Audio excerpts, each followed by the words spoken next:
Buenas, buenas. Welcome back to Ruido Blanco, the only podcast where we process Real Madrid trauma in real time. And Tio, do we have trauma to process today?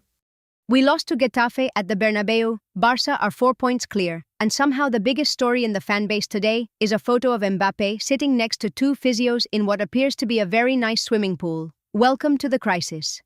Let's start with Rodrygo though, because this one actually got me. He published an open letter, genuinely emotional stuff, saying, and I'm paraphrasing, "Life has been a little cruel to me lately. Madre mia, when a footballer writes something like that, you feel it." And the fan reaction has been really interesting because just 2 weeks ago on this show, we were debating whether Rodrygo even had a position anymore in Arbeloa's system. Now he's injured, and people are suddenly remembering how much they actually miss him. This is classic Madridismo, right? You spend 6 months asking, why is Rodrygo even starting? And then the second he's out, you're like, vamos, we need him back immediately. He was the heartbeat of this team. To be fair to those fans, they're not entirely wrong. Look at the Getafe lineup.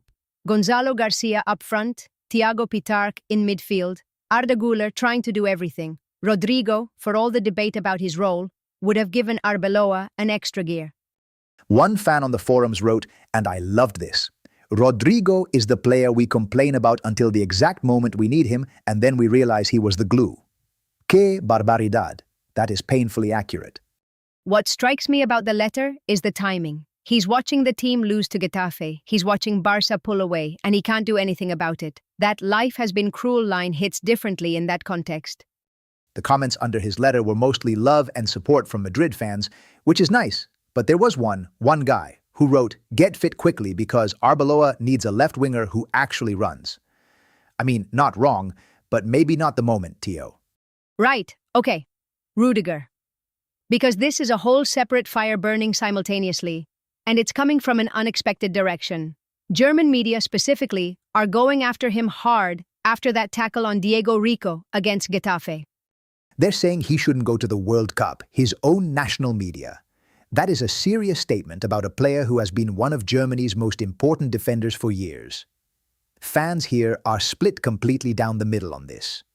The Madrid fan reaction is fascinating because it breaks along predictable lines. The Rüdiger is a warrior, we need that aggression camp, versus the he's been a liability this season, and that tackle was reckless camp. Both camps have evidence.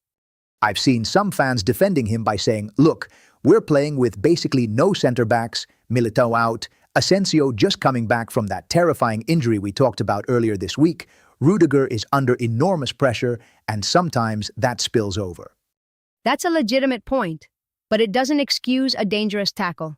And here's the thing, the German criticism isn't just about that one challenge, it's about his overall level this season. Madrid fans have been saying the same thing in private for months. One fan put it brilliantly. He said, "Rüdiger plays every match like it's a war, which is great when we need a general and catastrophic when we need a chess player." I thought that was actually quite profound for a football forum at midnight. The World Cup angle is interesting though, because if Germany's media are seriously questioning his place in the squad, that's a psychological weight on a player who's already navigating a difficult club season. That affects performance. Venga, let's talk about the Mbappé situation because fans are absolutely losing their minds over this photo. He's posted on social media, him, two physios, what looks like a recovery pool somewhere sunny, big smile on his face. And the reactions, madre mia. I've seen 3 distinct fan interpretations of one photograph. Group 1. He's working hard, he's smiling because he's close to returning, this is great news. Group 2. Why is he somewhere sunny while we're losing to Getafe? Group 3. My personal favorite. The two physios look happier than anyone at the Bernabeu did on Sunday. Ha! That third group is not wrong. But seriously, Roberto Gomez has been pointing at the Manchester City game as the return date, which is mid-March. Fans are doing the math. How many La Liga games does he miss? Celta Vigo on Friday, and then what? If Mbappé is genuinely targeting City in the Champions League, which makes sense from a medical standpoint, you don't rush back your most important attacker for a mid-table La Liga game. Then Madrid's title hopes rest on this patched-up squad performing without him for at least another week or two. And look, we said this yesterday after the Getafe loss, Gonzalo Garcia has been a genuine revelation in this crisis, and I don't want to completely dismiss what he's done, but there's a ceiling, and that ceiling becomes very visible when you're losing 1-0 to Getafe at home. The fan sentiment on Mbappé right now is actually more patient than I expected. Given everything, the slow start, the positioning debates we covered earlier in the week, the Ronaldo comparisons someone inevitably made, people seem to genuinely just want him back fit. Because we've seen enough of him to know what he can do, right? That Benfica performance, the Sociedad game. When Mbappé is right, this team is a different beast. The photo is a message. He's saying, I'm coming. I choose to believe that, Tio.